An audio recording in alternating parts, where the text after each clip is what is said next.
Hey everyone, and welcome back for another deep dive with us. Glad to be here. You know how this works. You send us the source material and... We do the digging. Yeah, exactly. We sift through it all, pull out the most... Interesting parts. The thought-provoking stuff, right? And this time... Oh, this is a good one. It's a really good one. It's a question I think we all kind of... Struggle with. Yeah, and it's kind of a big one. Is pleasure a trap?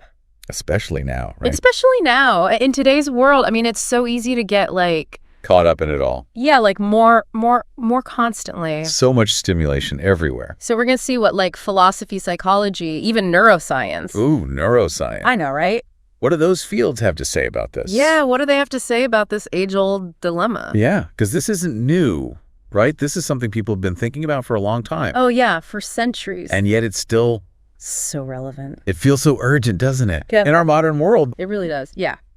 One of the sources actually poses this question. Imagine Leonardo da Vinci in today's world. Ooh, okay. Would he still find that same joy in, like, meticulously, painting the Mona Lisa? Or would he be like the rest of us? Or would he be, totally obsessed with getting likes on Instagram? Right. That's a good question. It really sets the stage. It does. Speaking of captivating figures, though. Yeah. One of your sources uses Oscar Wilde's Dorian Gray as a metaphor for our modern society. Okay, Dorian Gray. I remember the basic plot. Guy sells his soul for eternal youth and beauty. Right, very superficial. But how does that connect to, like, our modern obsession with pleasure? Well, the source makes this point that Dorian, he becomes totally consumed by appearances, by how other people see him. Right. He basically trades his true self for this carefully constructed facade of perfection. Sound familiar? Right. I mean, it's like social media. Exactly. We filter our photos. We craft these witty captions, all to project this image of, like, happiness and success. Yeah. We're curating our lives. Yeah, it's like we're all curating our own little digital Dorian Gray portraits. Hiding our flaws. Yeah, hiding our flaws and insecurities. And the question is, does this pursuit of, external validation actually lead to genuine happiness? Yeah. Are we, like Dorian, sacrificing something much more valuable in the process? I mean, that's a great question. It is a great question. Okay, so to really dig into that question, your sources take us on this journey through the philosophy of pleasure. Love it. So first up, we've got Epicurus. Classic. Yeah, often associated with, the idea that pleasure is the key to a good life. Right. But it's important to clarify, Epicurus wasn't advocating for just pure hedonism. Oh, okay. So there's some nuance there. Definitely. He actually distinguished between what he called necessary pleasures and frivolous ones. Okay, I like that. Necessary versus frivolous. Think about it this way. A simple meal with people you love. Okay. That's a necessary pleasure. Yeah. Nourishing for your body and soul. But that fleeting high you get from, like, extravagant spending or, chasing the latest trends. Okay. Yeah. Those are frivolous pleasures. And according to Epicurus, those won't bring you lasting happiness. So applying that to Dorian Gray then, could he have found a more fulfilling life if he'd focused on, like, simpler joys? Interesting. Like maybe finding true connection with Sybil Vane. The actress he falls for. Yeah, instead of all those fleeting thrills. I mean, it's an intriguing thought, isn't it? Yeah, it is. Let's bring in another philosophical perspective. Right. Schopenhauer. Schopenhauer. Yeah. Much more pessimistic view of pleasure. Yeah, definitely. It was pretty gloomy. He argued that life is essentially this endless cycle of, like, desire and dissatisfaction. Always wanting more, never satisfied. That resonates. Right. I think we've all felt that. You achieve a goal, you experience a moment of pleasure, but then... It fades so quickly. Yeah, and you're already on to the next desire, never truly content. Precisely. Schopenhauer would probably say that Dorian Gray's downfall was, like, inevitable. Oh, because he was stuck in that trap. Exactly. Constantly chasing new and more intense experiences. And each one... just providing a fleeting moment of satisfaction. Before the emptiness returns. Right back to square one. Yeah, it makes you wonder if that's, like, a fundamental human condition. Or if there's some way to break free. Which brings us to Nietzsche.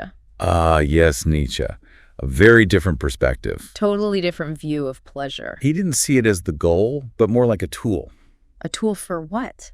For growth, for self-overcoming. He believed that the greatest joys come from pushing our boundaries. Challenging ourselves. Exactly. Achieving something difficult. For him, it wasn't about indulgence. Okay. It was about using pleasure as fuel for personal development. So in Dorian's case, then, if he had channeled all that intense desire for beauty into something more meaningful. Like what? Like creating art or helping others, maybe he could have found a more lasting sense of fulfillment. It's a great point. Nietzsche would probably argue that Dorian became a slave to his desires, instead of using them to become a stronger, more complete person. Okay, so we've got these three contrasting philosophical viewpoints. Right. Epicure, Schopenhauer, Nietzsche. Epicure is advocating for simple joys. Schopenhauer warning us about this endless cycle of desire. And Nietzsche seeing pleasure as this tool for self-development. Okay. But what's actually happening in our brains when we experience pleasure? Like, what's the science behind all of this? That's where the psychology and neuroscience come in. All right, let's dive into that. The biological underpinnings of pleasure. It all starts with the reward system. Okay. And a little neurotransmitter called dopamine. Dopamine, I knew it. Right. Every time we experience something pleasurable, like a delicious meal, a social connection, achieving a goal, Yeah. our brains release dopamine. And that feels good. It creates that feeling of euphoria, and it motivates us to repeat those behaviors. So it's like a positive feedback loop. Exactly. We do something pleasurable, we get a hit of dopamine, and that reinforces the behavior, makes us want to do it again. But here's the thing. Our brains are incredibly adaptable. That they are. What once gave us a huge dopamine rush can become Less exciting? less exciting over time. It's called hedonic adaptation. Hedonic adaptation. Okay, that explains why, like, the first bite of your favorite dessert Oh, yeah. is always the most amazing. The best one. But by the end of the meal, it's not as thrilling. Right, and it's the same with relationships, too. Okay, yeah. That initial excitement, eventually settles into something more comfortable. But Maybe less exhilarating. Exactly. Less intense. And this applies to all sorts of pleasures, right? Yeah. That initial thrill of buying a new gadget. The rush of getting likes on social media. It all fades over time. As our brains adapt. So we end up needing more and more stimulation to get that same level of pleasure. Like a treadmill you can never quite get off. Yeah. And that's what your sources were saying? Right. This cycle of hedonic adaptation, it can lead us down this path of constant craving. Never truly feeling satisfied. Yeah, always chasing the next hit, thinking the next purchase, the next achievement, the next, like... Will finally be the one. Right, will finally be the one to quench that thirst. But it never really does. Which brings us back to social media. And, whether it's actually making it harder to find lasting happiness. Yeah, we get that little dopamine hit from every like and comment. But it fades so quickly. And we're left wanting more, scrolling endlessly for our next fix. It's a perfect example of how our modern world, with its constant stimulation and instant gratification. It makes it so hard. Yeah, it can make it harder to appreciate simpler pleasures. Right, because we're bombarded with images of these perfect lives, exotic vacations, flawless bodies. It makes our own lives feel... inadequate. Yeah, inadequate in comparison. So where does Leon Festinger's social comparison theory come in? Ah, yes. That's the idea that we constantly evaluate ourselves based on how we measure up to others. And this ties back to Dorian Gray, too. It does. His obsession with pleasure wasn't just driven by his own desires, but also by the pressure to conform to the standards of his society. He was surrounded by people who valued beauty status extravagance. And he felt this need to constantly prove himself. It's like that saying, comparison is the thief of joy. It's so true. We get so caught up in what other people have, what they're doing, that we forget to appreciate the good things in our own lives. Which ultimately brings us back to this idea of pleasure as a potential trap. If we're constantly seeking external validation, comparing ourselves to others, we may never find true contentment.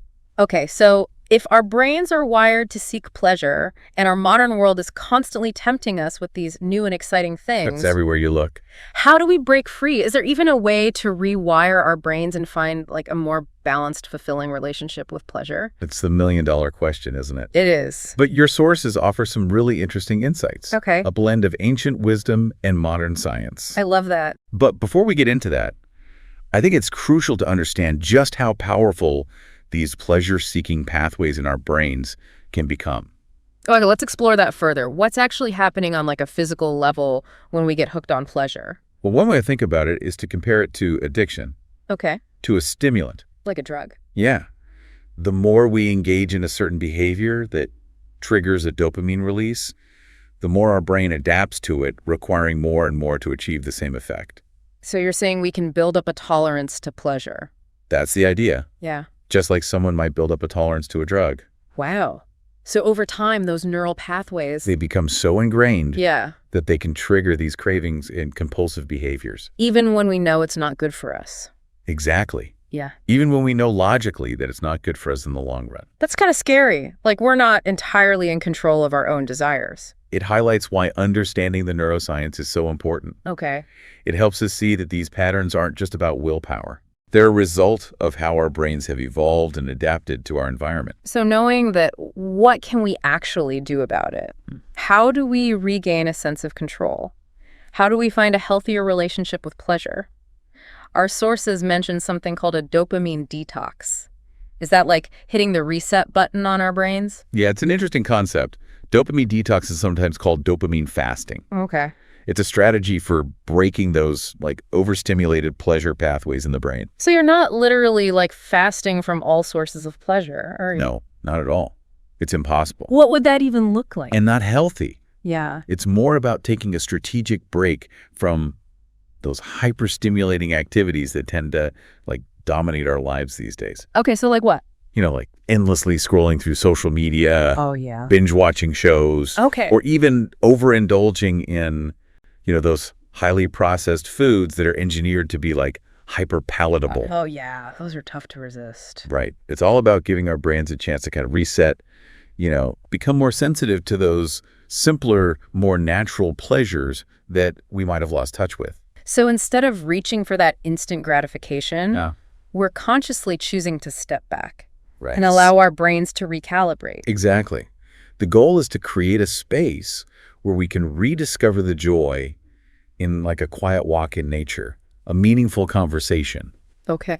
the satisfaction of creating something with our own hands. Yeah. Yeah. It's about retraining ourselves to appreciate the beauty and richness of everyday experiences. That makes a lot of sense. It reminds me of Epicurus and his focus on finding joy in those necessary pleasures, right? Absolutely. The simple things that nourish our body and soul. And that's where mindfulness comes in. Okay. Your sources really emphasize the importance of pausing before indulging in something, really questioning our motivations. Like asking ourselves why. Yeah. Why am I doing this? What need am I trying to fulfill? So rather than just mindlessly reaching for our phones or diving into that bag of chips, Right. we're taking a moment to check in with ourselves. The intention is. Make a conscious decision. And I think a lot of times we'll discover that we're not actually seeking pleasure itself, but rather an escape from something else. Like what? Boredom, stress, some other underlying discomfort. So those are the frivolous pleasures that Epicurus warned us about. Right. Not truly satisfying, just a temporary Band-Aid. Yeah. For deeper issues. Okay. Once we become aware of those underlying needs, then we can start to find healthier, more sustainable ways to address them. Absolutely. Instead of reaching for that quick fix, Right. we can ask ourselves, what would truly nourish me in this moment? Exactly. Okay, I'm starting to see how all these pieces fit together. Right. The philosophy, the psychology, the neuroscience. It all connects. It's like we're building a roadmap Yeah. for understanding our relationship with pleasure and finding a path to genuine happiness. That's a great way to put it. And one of the key takeaways here is that pleasure itself isn't the enemy. It's an essential part of the human experience. Right. It motivates us, connects us, makes life enjoyable. Yeah. But when we become slaves to it, Yeah. when we let it control us instead of the other way around, that's when it becomes a problem. So it's really about finding that balance, right? Yeah. Enjoying those simple joys, appreciating the good things in our lives, but also being mindful of our choices. Not getting swept away. Yeah, not getting swept away by those fleeting, ultimately empty pleasures. You got it. And to help us navigate this complex terrain, your sources offer some practical advice for putting all this wisdom into action. Okay, great. I'm ready for some actionable steps. They talk about setting boundaries, aligning our actions with our values, and cultivating a sense of gratitude. Okay, those sound like great places to start. What do they mean by setting boundaries? Well, it starts with becoming aware of where we're most vulnerable to those quick dopamine hits. Is it social media, online shopping, unhealthy food? Yeah. Once we identify those triggers, we can start to set some limits on our exposure.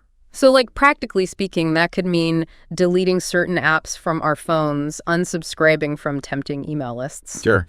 Or even just, like, creating physical distance between ourselves and those things that we know are likely to trigger us. Right. It's about being proactive, designing our environments to support our well-being. Instead of constantly battling temptation, Yeah. we're creating a space where we're less bombarded by those external triggers. You get me. I like that.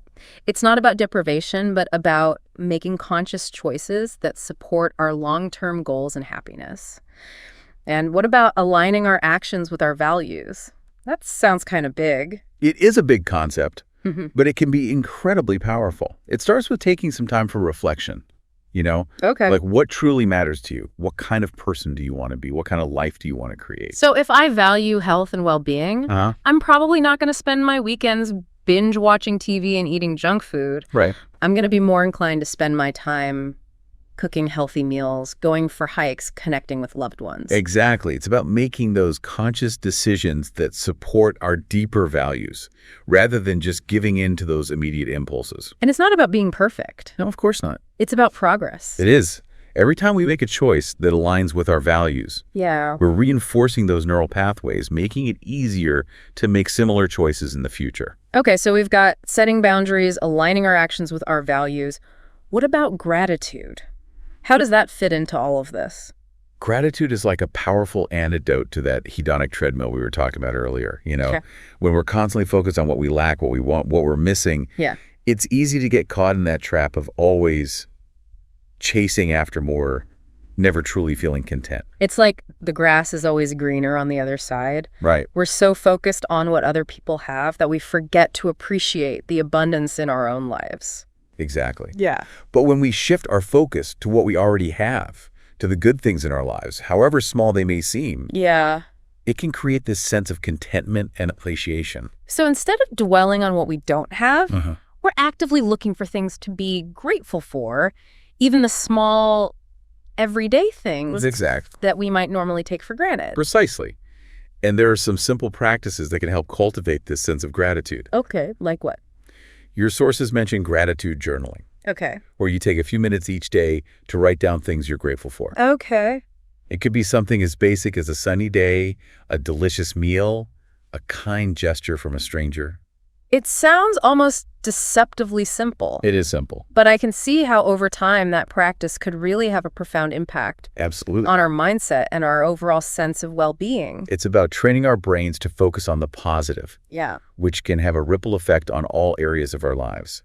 And remember, we're not talking about denying or suppressing negative emotions. It's about intentionally cultivating a sense of appreciation for what's good in our lives, even amidst challenges.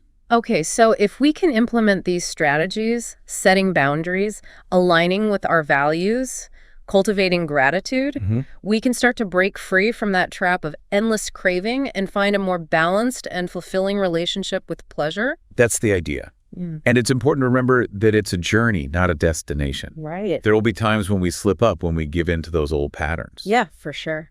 But the key is to approach ourselves with compassion, to learn from our experiences and keep moving forward. This has been so insightful. I'm feeling a lot more equipped to make conscious choices about how I engage with pleasure in my own life. I'm glad to hear that. And I think there's one more crucial piece of advice from your sources that we need to discuss. Okay, what's that? The importance of finding purpose and meaning in our lives. Okay. This is where it all comes together. All right, let's dive into that. I'm ready to connect all these dots and see how purpose fits into the equation. Okay, so we've talked about how our brains are wired for pleasure and how that can sometimes lead us into those traps of instant gratification. Right. Yeah, those cycles of always wanting more. Yeah, and we even explored some strategies to break free from that. But your sources, they highlight one more really crucial element. Okay. Finding purpose and meaning in our lives. This is where it all comes together. Okay, so we've been talking about pleasure as a potential tool. How does purpose fit into that? Well, think of it this way. If pleasure is the fuel, then purpose is like the compass. Okay. It gives us direction. It tells us where we're going and why. So if we're just chasing pleasure for pleasure's sake, Right. it's easy to get lost in that loop, right? Totally lost. Always seeking the next hit, never truly satisfied. But if we have a sense of purpose, Yeah. if our actions are guided by something that gives our lives meaning, then pleasure becomes almost like a byproduct, a source of energy along the way. I like that. Think about those moments in your life when you felt the most fulfilled. The most alive. Yeah. Chances are those moments weren't just about experiencing pleasure in isolation. Right. They were about connecting with something bigger than yourself. Something that gave you a sense of purpose. Yeah, and made those moments feel significant. Exactly. So whether it's raising a family, pursuing a creative passion, contributing to our communities, working towards a cause we believe in. All of those things. Those things give our lives that sense of direction. Make the journey worthwhile. Yeah, and when our actions are aligned with our values, when we're striving towards something meaningful, even those simple pleasures that we talked about, they become so much richer. More satisfying. Yeah, because they're not just fleeting moments of gratification. They're part of something bigger. They're contributing to something that matters. Exactly. They have a context, a purpose. It's like the difference between taking a random walk and embarking on a pilgrimage. I love that analogy.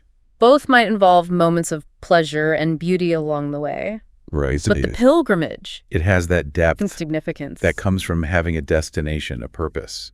It makes me think about Dorian Gray again. What if, instead of fixating on his own beauty and indulging in those fleeting pleasures, what if he had directed his energy towards something greater than himself? It's a powerful thought, isn't it? It is. What if he'd found purpose in using his gifts to make a positive impact on the world, to create something lasting and meaningful? It suggests that true happiness isn't just about maximizing pleasure. Right. It's about aligning our lives with something that gives us a sense of meaning, a reason for being.